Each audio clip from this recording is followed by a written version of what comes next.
Victory Monday. That's exactly what it is, Dallas Cowboys fans and Cowboy Nation all over the world. The Dallas Cowboys last night took down the now 10-3 Philadelphia Eagles, NFC East rival Philadelphia Eagles, with the final score of Dallas Cowboys 33, the Philadelphia Eagles 13. And those three, and the touchdown the Philadelphia Eagles scored last night wasn't even due to the offense's hands. Again, an unfortunate play. We saw a couple of these throughout the entire game. Not many for the Dallas Cowboys though, because again, the Dallas Cowboys took care of business. This was the perfect, I guess you want to say, opportunity for a team such as the Dallas Cowboys. You know, the media notoriety, this team's going to be talked about regardless, good, bad, all the ways especially as fans. The number one thing you have to always remember as a Dallas Cowboys fan is to stay out of the narrative talk, because again, we know how these things go. If we're doing well, it's not going to be talked about as much on the scale of what could go wrong, because again, that's what's going to get these clicks, that's what's going to get these, I guess, these views that most of these outlets are looking for. So the Dallas Cowboys themselves had the opportunity to go out there and just put their foot on the necks of the Philadelphia Eagles, because again,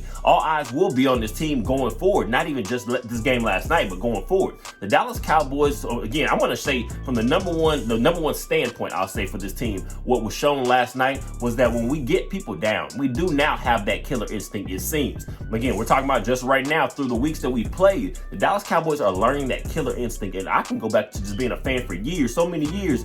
There are so many times that this team, again, this franchise, I'm going to say in general, has lost that killer mentality. We're talking about when you have somebody down, you want to finish the job. Or when you see your team is starting to have some success doing certain things, you do not stop them, you continue them. Mike McCarthy is in his bag. We talk about play calling. We do know he had surgery, the appendix issue. Again, it's up in the air. How well is he going to do after we're found out pretty much that Mike McCarthy is going to still be calling plays in this game? How well is he going to be? Is he going to be completely fine-tuned, in sync with the Dak Prescott like they have been so far in this season? And last night, the answers were, again, completely laid out. Again, Mike McCarthy is just in his bag. We're talking about just even from a coaching standpoint. You can tell. I always say the number one thing for a coach is to build a culture. We can go through the Jason Garrett era, a little bit before that, your Wade Phillips era, whatever it is. The number one thing I say for a team to be able to have a successful team, especially consistently going forward, is to build the right culture. This team just plays hard. Team does not, again, you can have some issues. Again, it's any given Sunday or just any game in general in the NFL. You're going to have some ups and downs. But one thing I will say that the Dallas Cowboys have themselves and have shown is that resiliency. This team does not I guess you're going to get down on themselves when some plays go wrong. And again, to me, that's what's going to take the Dallas Cowboys even further than we possibly hoped coming into the season. There were so many MVPs for the Dallas Cowboys last night against the Philadelphia Eagles, but obviously we're going to start with the most obvious. Dak Prescott. Quarterback Dak Prescott has been running this show completely. Last night, I believe 61.5% completion percentage. I believe a 67 QBR, something along those lines. 271 yards passing it through the air. 2 touchdown passes, no interceptions. He did have an unfortunate fumble that was led to by Zach Martin completely just getting blitzed on the play. And again, the pressure getting there. Dak Prescott unfortunately fumbles the ball. Jalen Carter from the Philadelphia Eagles picks it up, returns it to the end zone. That was the Philadelphia Eagles' lone offensive touchdown we're talking about again. We didn't even come from the point. So we saw last night, the defense handled business, but Dak Prescott on the flip side just had control of this game. We heard about Aaron Rodgers from a couple weeks ago saying pretty much how Dak Prescott not only is putting up the numbers, showing the stats, what he's doing is playing the quarterback position. And again, that comes from leading, whether you're making calls at the line of scrimmage, whether you're audibling guys into certain better routes that we feel are going to help this team move forward, or just killing off a play that you don't feel is going to be successful. Dak Prescott has been running this thing. Again, the number one, I guess you want to say, option is that we're watching. Of course, we know what CeeDee Lamb is going to be for this team. But again, it's just the way that we're kind of getting guys more involved, whether it's motion. And again, that starts with your quarterback. Because again, Dak Prescott is the one that's going to be called on to go out there and see what's going on in conjunction again with your O-line making calls. You're going to be Dak Prescott, and you're putting the number one thing for the Cowboys, which is why I'm feeling even more confident in this team right now, is that Dak Prescott again has just shown that this is fully his team. And we're talking about not even just offensively, defensively. All these guys talk about how pretty much Dak Prescott is just a leader. And again, we know Dak Prescott has always had that leadership gene. That's one thing you could kind of always give him, regardless of what you thought of his skill set or what he can get done with his talent alone. Dak Prescott is a leader, and he's shown that many times throughout his 8 years as a Dallas Cowboys starting quarterback. But to me, this is the best we've seen Dak come. And I mean, it's in the terms of whether you're watching sounds from the sideline or just, all these different players are mic'd up nowadays. You're watching Dak Prescott in these videos, and you're just just seeing how intense he is every single drive. There's opportunity, and he's intentional because, again, you cannot let bad habits become, again, something that I guess you can compare it to what we said about the Philadelphia Eagles. You watch the Philadelphia Eagles coming to this game. Obviously, they were sitting at 10-2 prior to this game against the Cowboys, but the Philadelphia Eagles have gotten away with so many, I guess you want to say, lucky bounces. Again, you can't live that way because, again, you have got to, I guess, criticize yourself, even when you're having success, because, again, those are the things, the habits that you do not want to become very consistent. And we do know with the Dallas Cowboys this season, we have had a few issues when it comes to, you just want to say, penalties or unfortunate penalties at the worst times. Last night there was also a few of those. We're talking about some offensive drives that we were kind of putting together some nice plays. Still, the Dallas Cowboys could have put up more than 33 last night. There were some bad holding calls. There were, again, whether it's the referees again, we're talking about phantom calls. There were some times, again, you're watching some of our players just be out of place. And again, when you have a guy that you can be fully confident in to lead, I guess you lead the entire show and run this ship as Dak Prescott is doing, the Dallas Cowboys are going to be in a great space to continue to make some noise, because we do know the San Francisco 49ers are not letting up. And I believe the Philadelphia Eagles at this point also, they've now taken 2 whoopings back to back from the from the San Francisco 49ers and the Dallas Cowboys now. So, you know, the Philadelphia Eagles are going to be trying to right this ship. But the Dallas Cowboys, as long as we have Dak Prescott playing at the level he is, now what should be seen as MVP, and I believe according to Las Vegas, has now moved ahead of Brock Purdy for MVP favorite right now. I'm speaking about Dak Prescott. Obviously doesn't mean anything now because, again, we still have some games to take care of business in. But Dak Prescott, number 4, that's the guy that we finally can hitch our horseshoe and just know he can lead us to the promised land if we get everything on the right page. With Dak Prescott throwing for over 3,500 yards, better than a 69% completion percentage, better than 107 points passer rating. I believe also a 28-6 touchdown to interception ratio. We're talking about a guy that's, again, play efficient ball. Obviously, he's having to get the ball to someone. And last night, CeeDee Lamb as well, 6 catches, 71 yards, and a touchdown.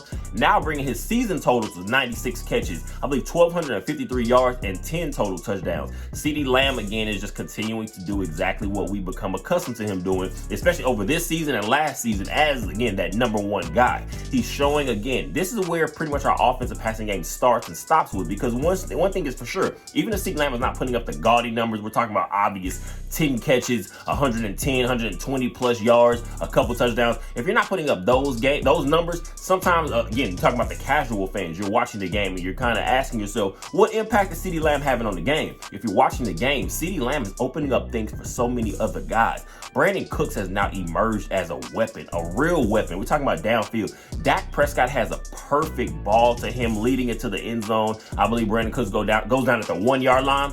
Dak Prescott put that ball on a rope, and Brandon Cooks, just at the small stature that he does have, he uses what he is good at to his advantage. We're talking about his quickness and just his ability to pretty much to get defenders, more so defensive backs, on their heels, and then finally making his move. Brandon Cooks is opening up things, but CeeDee Lamb, it starts with him. Again, we're talking about a guy that I'm not even going to be asking questions again. Is he Pro Bowler? We know he's a Pro Bowl level player. We should be looking at CeeDee Lamb potentially in these all-pro questions, being, again, talking about receivers every year, these all-pro candidates every single year at the wide receiver position. CeeDee Lamb, again, I'm just going to continue to beat my chest about it, because since his rookie year, you knew all the talent and the ability to have. We had a guy like Amari Cooper here and talking about what CeeDee Lamb could bring. But the question, of course, was going to be, if Amari Cooper's not here in the long run, or whoever got other guys at that point in time, we're talking about your Michael Gallup, whatever it is, can CeeDee Lamb be that guy that we can continue to look at as the face of our wide receiver group? I think he's answered that question many times, and the answer is yes. Numbers speaking, Brandon Cooks had a quiet night, 2 catches for 37 yards. Michael Gallup, I believe, 3 catches for 48 yards. But he did have a touchdown catch right before the halftime mark. I'm talking about Michael Gallup. I said many times, it's not a secret. Michael Gallup, to me, he is what he is at this point of his career. Again, he's going to be one of those guys that can get you these 50-50 balls downfield every now and then, but he should be a red zone target. And again, that touchdown right before halftime was nice, again, because we're starting to see guys like CeeDee Lamb get a little bit more involved, Brandon Cooks. So again, we wanted to see our offense continue to be aggressive. And Michael Gallup, again, we're talking about running a quick under, more like a quick slant route, somewhat a similar variation of that, ends up leading to a touchdown. And also, I believe either third or fourth quarter, Michael Gallup ends up with a 39-yard catch of beautiful acrobatic 39-yard reception from Dak Prescott. We've gotten so used to that with Michael Gallup, but at this point, to me, he still is who he is. He's gonna have these big splash plays. I still want to see guys like Jalen Tolbert get more involved, but I will say last night, Michael Gallup deserves some credit and some love because, again, he is starting to continue to, again, I guess you want to say, work himself back into what he can be for this team going forward. I just want him to find a role and let it be mastered. That's going to come with this coaching staff, being able to put him in the best positions possible. But if Michael Gallup will get some love from last night, because, again, I am not ever going to be that guy that's going to say when I don't think you're going to get the job done. I think you're not getting the job done, but at the same time, not give you credit when you are still making some plays here and there. So Michael Gallup, lots of love for a guy like that. Also Brandon Cooks, like I said, it's not always the numbers when you're looking at what a Brandon Cooks is bringing, the impact he is on the Dallas Cowboys offense, the receiving game, the pass catching game. But Brandon Cooks, again, just know, even if those numbers are not looking crazy, kind of what we got used to with the game we saw Brandon Cooks and CeeDee Lamb both topping 100 yards. You're not going to see that performance every single week. But Brandon Cooks, he does stretch the field opposite of a CeeDee Lamb. And again, we do know we have weapons that we move all over the place that are versatile. So continue to get these guys healthy, continue to get these guys ramped up for this final stretch in the last 4 games of this regular season. And the offensive passing game, especially, more specifically, will continue to shine. Jake Ferguson last night, 5 catches, 72 yards. A guy I'm going to continue to beat my chest about as well. Because, again, I believe Jake Ferguson now has about 570 yards receiving on 51 catches, 5 total receiving touchdowns. A guy that has continued to blossom in this offense. And I'm going to say, Jake Ferguson, to me, next year, I'm talking easily a potential top 5, top 3 level tight end. And I know I'm not talking crazy because I truly believe this. We're talking about a guy that obviously did not become a focal point of the offensive passing game until maybe midway into the season. Now we're talking about if a guy like Jake Ferguson is hitting the ground running like this from week 1 going into next season. Again, you don't want to lose the moment. You don't want to get ahead of ourselves, but at the same time, it's just having a guy that can be more of a field stretcher, not just necessarily a safety valve that a lot of tight ends can be, the guys that don't have the most athletic ability, but they still are able to find those spaces. We got very used to that because, again, we had a very consistent guy when it came to these clutch 3rd down catches and big plays like that in the term of Jason Witten, what we got so used to over the years. But again, just having a guy like Jake Ferguson, which I feel can be more of a seam stretcher consistently over the time of his tenure with this team, is going to be big to show. Because, again, we know what we had with Dalton Schultz last season, and again, a couple years prior to that. But last season, obviously, I said when everyone kind of knew Dalton Schultz was maybe seeing his last games with the Dallas Cowboys at the tight end position. Now, who's going to be the next guy to step up? Well, of course, we were thinking that maybe in the draft, we're going to see some of these guys out of Notre Dame, whatever it is. We end up with Jake Ferguson being and I guess I want to say, in fact, our number 1 tight end going into the preseason, training camp, just all that stuff. And he has done nothing but take advantage of those opportunities. And it's amazing to see because he is still so young. He is still learning the game. I believe this is his 3rd year in the league. Again, he's already got glowing reviews. Here's guys from like Travis Kelce kind of shouting him out earlier than this regular season, again, prior to that. So we do know, obviously, other guys are seeing the ability that he does have, but I just want to see Jake Ferguson continue to blossom and continue to be a focal point of this passing game, because next season, the seasons after that, again, while he's still growing, the entire league better watch out. Last night, the running game for the Dallas Cowboys was nothing to pretty much write home about. It was nothing spectacular, but he was efficient, I'll say, at certain points. You're watching the running game. I believe Tony Pollard has 16 carries, about 59 rushing yards. I believe it was at 3.7, 3.8 yards per carry. Again, we're going through the numbers of a guy like that. Tony Pollard, what he brings, especially on this team, we're now completely more predominantly a passing team, and I'm not worried about that at all because the way that Dak Prescott has been playing is going to be good for us to continue forward on this trend. But the running game, again, I will give it some credit because last night, I believe on 12 carries, Rico Dowdle runs for about 46 yards, something like that. Still also under 4 yards per carry, I believe about 3.8 or something like that. Still, you're looking at Rico Dowdle and just Tony Pollard. To me, it's going to be more of a combination of what their skill sets are. Tony Pollard's obviously going to be your guy that can kind of make somebody miss here and there a little bit more. We saw some good runs last night. These numbers would have looked a little bit better without some ticky-tack, just inconvenient holding calls that were called on guys like Terrence Steele. We're talking about Tyler Smith at certain points. We were looking at some of these calls last night, whether you felt like they were fair or they were precedent or they were, again, reasonable calls. when you're looking at just again what our running game is going to be, we're going to pass the ball and then we're going to run more efficiently and pick our spots off of that. To me, this combination of Rico Dowdle, like I've called for many times, I want to see Rico Dowdle get the at least 10 carries a game type games and opportunities. And again, to me, as we continue to get closer, and again, we do know this next game will be in Buffalo. So I'm expecting to be a little bit more chilly. We may not be able to just let it air out as much as we have. Again, that's not saying we're going to change what our formula is, but we're talking about just continuous deep shots. Next game, we could have to see again a bit of a better performance from this running back room and Rico Dowdle and Tony Pollard. But I feel like the perfect combination of the way that they do have opposite skill sets, Rico Dowdle being more your downfield one cut and just find north and south type opportunities, that's going to be perfect again to just counteract and counterbalance whatever again Tony Pollard can give you in the open field. So just continue to work on this, continue to get better, because again, we will need it at some point. Also throwing in guys like Kavontae Turpin, I believe early in the game ends up with like about 23 yard carry early in the game. You're going to kind of mix and match some of these things. We know with CeeDee Lamb has ended up with these end around plays. We were having some nice success, not fully last night, I'm going to say on that play specifically, but we have seen CeeDee Lamb kind of get in the mix of the running attack also. So we're going to continue to, I guess, use more versatile guys. It's not going to be, I guess you want to see your orthodox level running game, but from the Dallas Cowboys, as long as we can be somewhat efficient with it, we'll be in a nice space. Again, with the defense of Dallas Cowboys giving up 0 offensive touchdowns last night, just 2 field goals is all the defense gave up in this game. We're talking about a game where Micah Parsons coming into it. We kind of hear about an illness that he has, an unspecified illness.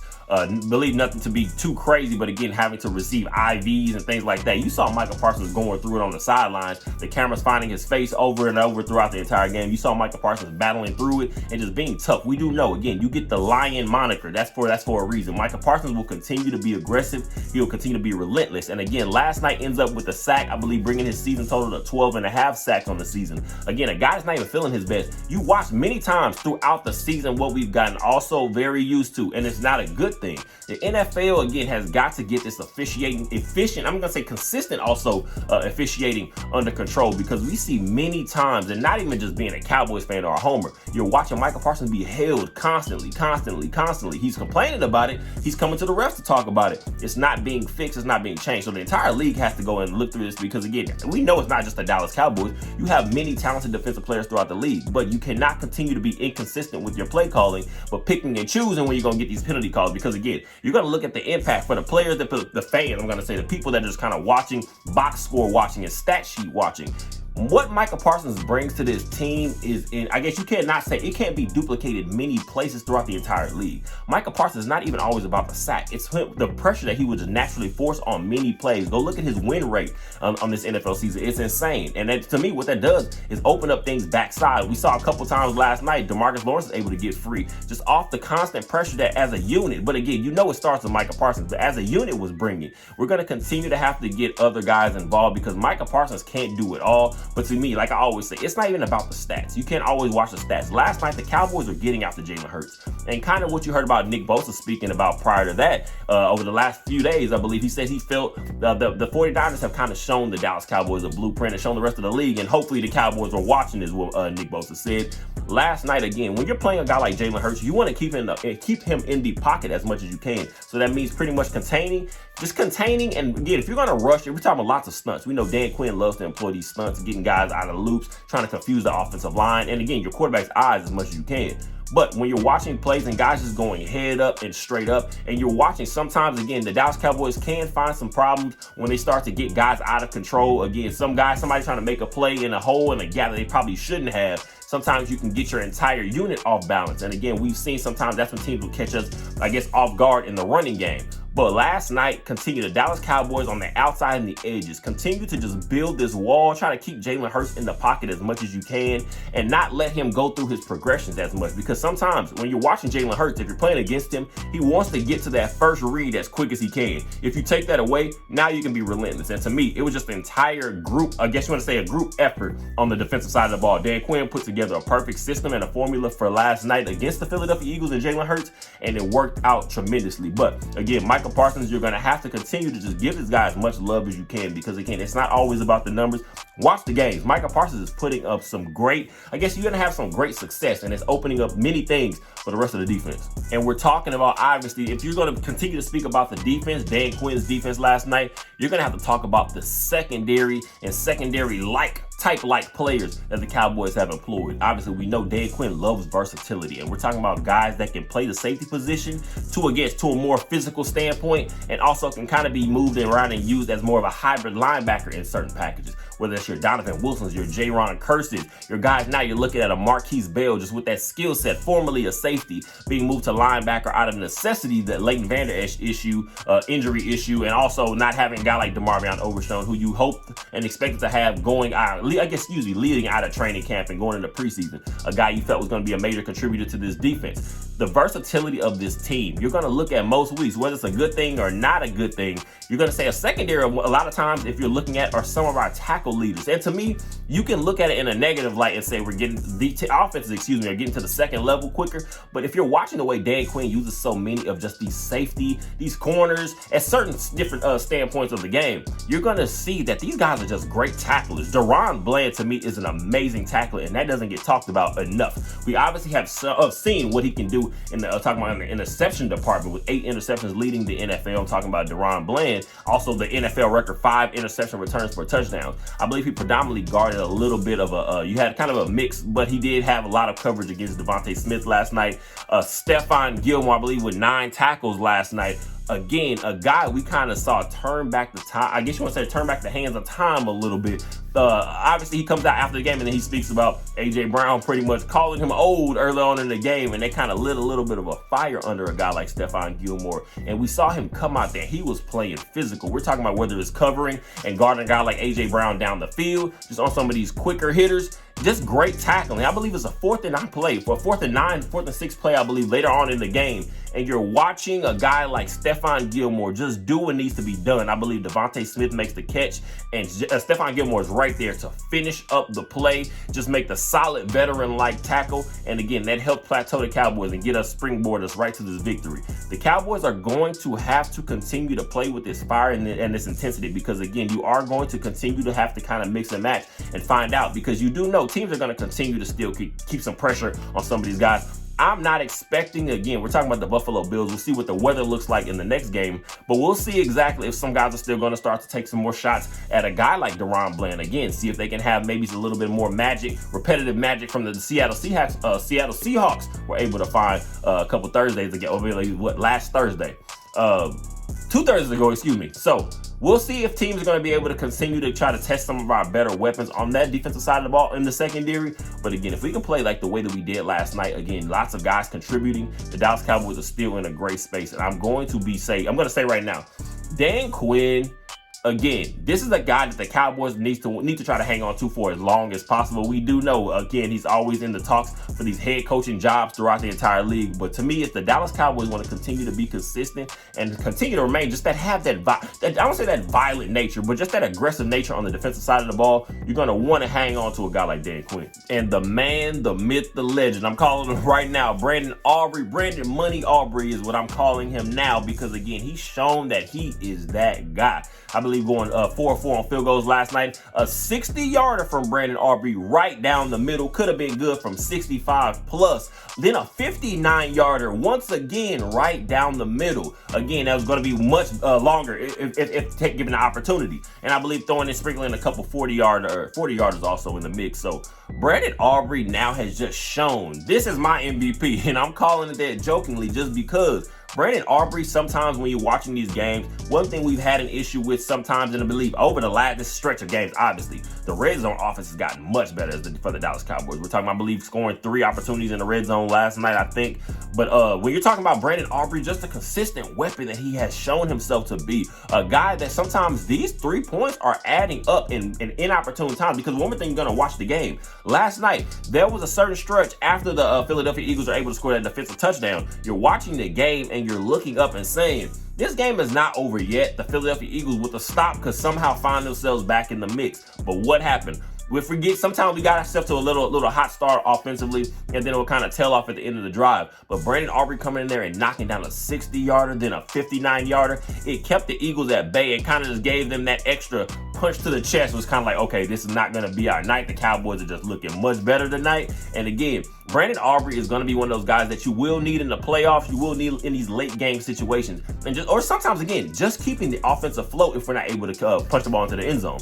So Brandon Aubrey last night, I'm going to continue to pound my chest and say that we have got to continue. I guess you want to say it's about consistency. We do know kickers, especially, you have to continue to do it over and over time. But for the Dallas Cowboys to finally feel like we can now say we have someone that we can believe in and trust in these certain situations is good to see, because we do know the Brett Maher experience. It has its ups, has its downs, and it had its good run last season. But then when it started to fall off, it really fell off. The Greg Zuerlein attempt, some of these other guys. So Brandon Aubrey, hopefully he can be a staple with this team for the years to come. But for right now, it's just good to see a guy just being able to be consistent at his job and taking a chance. I'm going to taking advantage of an opportunity that he was given this offseason. The now division-leading 10-3 Dallas Cowboys leading the NFC East right now. Philadelphia Eagles sitting in second. Again, there's going to be a lot of discourse because, again, the Philadelphia Eagles are still somewhat in control of their destiny, knowing they do have to face off against the New York Giants. Again, an NFC East opponent. Again, but a team that's not looking as strong as a Cowboy fan would hope when coming to terms and helping us out potentially. But the Dallas Cowboys are going to have to continue to handle their own business and cannot worry about that, because we do know San Francisco 49ers also still winning last game, especially beating the Seattle Seahawks. They're also sitting at 10-3. So the Cowboys, the Eagles, the 49ers, all with 10-3 records. Of course, we're going to get into tiebreakers, things like that as the season goes. But for the Dallas Cowboys, the number one focus just needs to be continue to win and let the cards fall where they will. The Buffalo Bills will be the Dallas Cowboys' next opponent, and it will be a road game, an away game for the Dallas Cowboys now. Getting away from Cowboy Stadium and this turf, again, this home cooking we've been feeling and just eating off of for these last few weeks, these last month or so, I'm going to say. The Dallas Cowboys are going to have to find themselves on the road against the 7-6 now Buffalo Bills, who did defeat the Kansas City Chiefs yesterday. Officiating game, we can go through all that again, but again, the Buffalo Bills will be the next opponent, and again, they do have some potential. We do know Josh Allen is going to be one of those guys. He's going to be an X factor, because you're going to get good Josh sometimes, you're going to get great Josh sometimes. You're going to get bad Josh Allen. You just never know which one. So the Cowboys are going to have to come out here locked and loaded and ready on defense, especially to be able to get aggressive and hopefully force some mistakes from a guy like that, again, who does have that gunslinger kind of mentality. You'll be able to kind of force yourself in some of these situations. You do know you're going to have to face off against a guy like Stephon Diggs. And again, Gabe Davis, potentially some of these other talented players. We do know they have a tight end position as well. So go out here, get ready, continue to hit this final stretch of the season. Do not let up. Do not let off the gas, because again, we do know the rest of the league will continue to move. And if the Cowboys want to see themselves hoisting that Lombardi trophy at the end of this season, you're going to have to continue to be much better than everyone else. That comes with practice, it comes with working hard, it comes with staying healthy.